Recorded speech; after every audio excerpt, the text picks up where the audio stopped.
Welcome to the Tranquil Domain. As many of you are aware, magic and gambling have been intertwined since before the game was even released. The original rules for the game involved gambling a card from each player's deck, known as ante, the same term used in casino games and poker. Eventually the ante phased out of the game, but that wasn't the end of Magic's enduring relationship with betting on the outcome of future events. If there are 300 players in a Pro Tour, you might think the odds of any one player to win might be around 299 to 1. We are not statisticians, but a rough guess for any one player making top 8 should be about 33 to 1. Once a player makes top 8, they should be about 7 to 1. That's if it's all even. Now assume someone had a 70% win rate against the field. If you put that person in a top 8, they now have roughly 1/3 chance of winning, or roughly 2 to 1 odds. For a person, even being a mythical, impossible 70% favorite in every single match, that person would still only have a 1.4% chance of winning 12 matches in a row. To set the stage for today's insane betting stories, we will introduce a player that doesn't need us to introduce him at all. Kai Budde, the German juggernaut, and one of the two players commonly regarded as the greatest player of all time, had a legendary streak of Pro Tour finishes that will never be matched. We would bet on him. During that streak, some very interesting bets were made about it as it occurred. These are those stories. Kai starts crushing Pro Tours. Like, he had the run where he was the Grand Prix star. So, like, literally don't remember the first time I met him. You know, I was a regular on the Grand Prix circuit. He was also kind of a regular on the Grand Prix circuit. He was just, put together this run of 3 Grand Prix wins before he then wins Worlds and wins Player of the Year. And that's when he really becomes Kai Budde, I guess. And then you get into the 2000s and, he's winning multiple Pro Tours. He broke the fantasy Pro Tour contest. It used to be this thing where Wizards would, like, fantasy sports style. You could pick like 100 pro points worth of people to have as your fantasy team. And then Kai had more than 100 pro points. Literally broke the scale. There's one, he wins a Pro Tour. There's another Pro Tour, and Eric Taylor is like, if Kai wins another one in a row, I'll eat my hat. Just cannot believe. I think this is the same one where Chapin bets on Kai to win the Pro Tour at even odds in the middle of day one.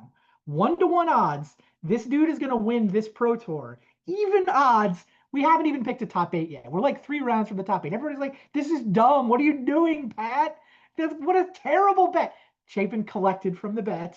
And yeah, Eric Taylor, in response to hearing about the bet, I'm pretty sure is how this story of I'll eat my hat. I think that's, he wins another one, I'll eat my hat. And then you can go, I hope the archives are still up, but brings a bottle of ketchup. And his hat was like felt. It was like a fedora. Brings a bottle of ketchup, a pair of sharp scissors. He's literally like carving bits off the hat, dousing them in ketchup. Made good on his bet. Good dude. Eric Taylor told me he would eat his hat if I won the next Pro Tour. But to be fair, it wasn't the 3 PTs in a row, like, because there was a World Championship in the middle. And back then, World Championships were essentially Pro Tours. Like, the same people were qualified. So, but yeah. Yeah, no, I knew that the bet was there. And then, yeah, I was actually there when he ate his hat at the PT after. I mean, he didn't eat all of it, but he ate a good amount of it. It was kind of impressive. He used a lot of ketchup to get it down, but yeah, I can't imagine it was fun. I've never heard that about Chapin. I know that a German guy who, like, he was probably like 10 or 15 years older than me. Actually, we went to tournaments sometimes together. He probably still has too much money for his own good. And he was a bit of a gambler. Like, he liked to bet on stuff. And he bet even money with someone that I would win the next Pro Tour before it even started, like a week before or something. And he actually won that bet, which is obviously a crazy bet, but like, I mean, it wasn't for much money, and the guy obviously didn't care. So, but yeah, that bet definitely existed. I know that happens.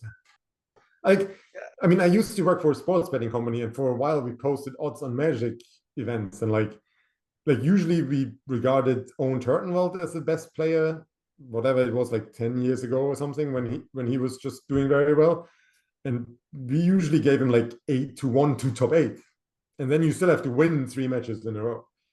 So, I mean, to win a PT outright, you should be getting, like, I don't know, at least 20-1, even on the best player in the tournament. It just doesn't make any sense, but yeah, I mean. Thanks for watching. If you like the video, the best way to support us is to buy a t-shirt. After that, you can like, share, subscribe, join the Discord, join the Patreon, and leave a comment about what story you want to see next.